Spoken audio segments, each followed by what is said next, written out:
अस्सलाम वालेकुम। आज हम जिस बात को डिस्कस करेंगे वो है हिरोशिमा नागासाकी। हिरोशिमा और नागासाकी पे एटम बम गिराए हुए 80 साल हो चुके हैं, यानी 80 ईयर्स बीत चुके हैं। और ये एटम बम जो है ना वो वर्ल्ड वार टू जो हुई थी उसमें जब अमेरिका शामिल हुआ था तो उसने आखिरी हरबे के तौर पे जापान के दो शहरों हिरोशिमा और नागासाकी पर एटम बम गिराए थे। तो उसके बदले में उसके रिस्पॉन्स में जो है ना वो जंग बंद हुई थी। ये सो कॉल्ड अमेरिकन और बाकी जो दूसरे ममालिक हैं वो यही कहते हैं कि हमने एटम बम इसीलिए चलाए थे ताकि ये जो वर्ल्ड वार जो जंग हो रही थी, वर्ल्ड वार टू हो रही थी, ताकि उसे रोका जा सके, क्योंकि जो जापानीज़ लोग हैं वो रेजिस्टेंस कर रहे थे और हथियार नहीं फेंक रहे थे। इन अदर वर्ड्स वो हथियार नहीं डाल रहे थे। लेकिन मैं आपको यहाँ सिर्फ ये बताना चाह रहा हूँ कि उस वक़्त जो एटम बम हिरोशिमा पर फर्स्ट एटम बम जो गिराया गया उसे कहते हैं लिटिल बॉय के नाम से मशहूर था। उस वक्त वो तजर्बाती एक एटम बम था और किसी को उसके बारे में कोई पता नहीं था कि ये इसका कितना नुकसान होगा। अब ऐसा था कि यानी फ़र्स्ट तजर्बे के तौर पे अमेरिका ने उसे इस्तेमाल किया और वो एटम बम उसको 4.4 टन का वज़नी था और उसको एक B-2 अमेरिकन तैयारे के ज़रिए जो है ना वो हिरोशिमा पर 1945 को 6 अगस्त 8:30 बजे के करीब हिरोशिमा पे ये एटम बम गिराया गया। अब उस वक़्त जो नुकसान हुआ वो आपको ये सोच कर हैरानगी होगी कि 5 किलोमीटर और 4.5 किलोमीटर के दायरे में जितने भी लोग थे वो झुलस कर सब मर गए और उसके अलावा तमाम की तमाम बिल्डिंग्स तबाह हो गई उस एक एटम बम के हमले से। जो छोटा सा तजर्बाती एटम बम था, ना तो इतना बड़ा एटम बम नहीं था कि जो आजकल के एटम बम है जो पाकिस्तान के पास हैं या इंडिया के पास हैं, जो आज रशिया के पास हैं और जो अमेरिका के पास हैं और चाइना के पास हैं, इसराइल के पास हैं और बहुत से जो एटॉमिक पावर कंट्रीज़ हैं उनके पास हैं। उनके मुकाबले में जो वो एटम बम था वो बिल्कुल छोटा था और उसका इतना ज़्यादा आप यूँ कह सकते हैं कि उसके अंदर इतना एटमी रिएक्टर नहीं था जितना आजकल है।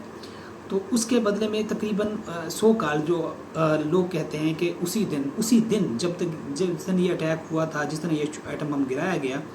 उस दिन तकरीबन 1 लाख के करीब लोग जो है ना वो लोकमय अजल बन गए और वो सफ़ाई हस्ती से मिट गए। और उनकी जो उस वक़्त के ऐनी शाहिदीन थे, जिन लोगों ने वो वाक़या देखा, वो कहते हैं कि लोग वहाँ से जो लोग थे उनके कपड़े शपड़े सारे जल गए थे, उनकी जल्द जल गई थी, उनकी खालें उतरी हुई थी और उनके जो स्किन है वो उनके नाखूनों से नीचे लपक रही थी, लोगों की आंतें निकली हुई थी। तो वेरी मिजरेबल कंडीशन थी। उसके बाद पूरा का पूरा जो है ना वो शहर तबाह हो गया हिरोशिमा। तो उसके बाद सो कॉल्ड ये नहीं कि उसी पहले दिन ही जो लोग मरे, लेकिन इसके बाद भी बहुत से लोग जो है ना आइंदा 10, 15, 20 साल तक उसके जो तबाहकारी के असरात थे उससे लोग मरते रहे। अब उसके तकरीबन 3 दिन बाद 9 अगस्त को फिर अमेरिका ने एक और नागासाकी पे एटम बम गिराया और उसके रिस्पॉन्स में भी तकरीबन कोई 1 लाख के करीब जो है ना लोग लोकमय अजल बने और टोटली वो शहर तबाह हो गया और 40% 50% शहर तबाह हो गया। वो शहर 2 वादियों के दरमियान था, वो टोटली तबाह हो गया 50%। और तकरीबन सो कॉल्ड के उस एटॉमिक हमले में तकरीबन 2 या 2.5-3 लाख के करीब लोग उस वक्त एट द रिस्पॉन्स जो है ना उनकी डेथ हुई थी। तो लम्हा फ़िक्र यह है कि ये जो नुकसान उन लोगों ने देखा और इतने लोग उस वक्त मरे और वो एटम बम जो है ना इतनी ज़्यादा पावर वाले भी नहीं थे, उनका इतना ज़्यादा उसमें एटमी रिएक्टर भी नहीं था और उसके वज़न के लिहाज से भी कम थे। और आज आप ये देखें कि आज अमेरिका के पास कितने एटम बम हैं, आप यूँ कहते हैं रशिया के पास कितने हैं और इसराइल के पास कितने हैं, पाकिस्तान के पास कितने हैं, इंडिया के पास कितने हैं। अगर ये तमाम चल जाएँ तो आप यूँ कह सकते हैं कि क़यामत बर्पा हो सकती है और ये दुनिया ख़त्म हो सकती है। अभी पिछले दिनों पाकिस्तान और इंडिया के हालात ख़राब हुए तो उस वक़्त ये चर्चा हुआ कि दोनों एटमी कंट्री हैं और हो सकता है कि जंग ज़्यादा फैल जाए तो एटमी जंग होने का ख़तरा है। मैं आपको एक बात बताना चाहूँ कि उस वक़्त पाकिस्तान के जो लोग थे उन्होंने भी मजाक उड़ाया कि हम एटम बम चला देंगे और इसी तरह इंडिया के जो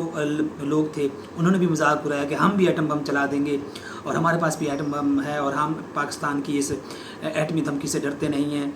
और इवन आप अंदाज़ा करें कि जो इंडियन मीडिया था वो इंडियन मीडिया तो बिल्कुल पागल हो चुका था। आई थिंक वो तो एटम बम चलाने के चक्कर में लगे हुए थे कि जी पाकिस्तान से हम डरेंगे नहीं, एटम बम ये हो जाएगा ये हो जाएगा। लेकिन मेरे ख्याल में پچھلی ہسٹری کو دیکھ کے، پچھلے واقعات کو دیکھ کے جو ہیروشیما اور ناگاساکی پہ ہوئے تھے، تو دونوں ممالک کی جو عوام ہے اسے صبر کرنا چاہیے اور اسے المیہ فکر سمجھنا چاہیے اور دیکھنا چاہیے کہ بھائی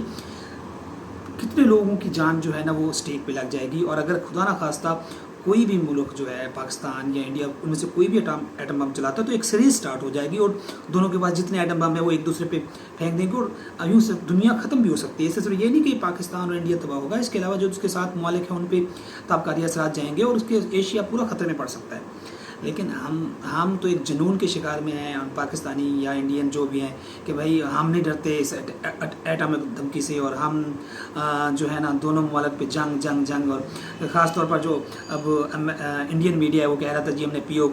پی او کے لینا ہے اور ہم نہیں ڈرتے، ہم انڈیا پاکستان پہ قبضہ کر لیں گے۔ ایسا نہیں ہوتا۔ آپ یہ یاد رکھیں کہ جب بھی کسی ملک کی جو سروائیول خطرے میں پڑتی ہے تو وہ اس کے پاس جتنے ہتھیار ہوتے ہیں، جتنی چیزیں ہوتی ہیں وہ چلاتا ہے،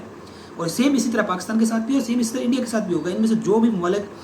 اپنے فیل کرے گا کہ وہ خطرے میں ہے وہ ایٹم بم چلا دے گا، اور اس سے دنیا کو خطرہ ہو سکتا ہے۔ تو لہٰذا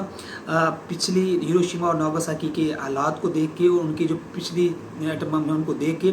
دونوں ملک کے عوام کو اور حکمرانوں کو کم از کم سوچنا چاہیے اور اپنے جتنے مسئلے ہیں ان کو امن کے ساتھ اور مذاکرات کے ساتھ حل کرنا چاہیے اور جنگ کی طرف نہیں جانا چاہیے۔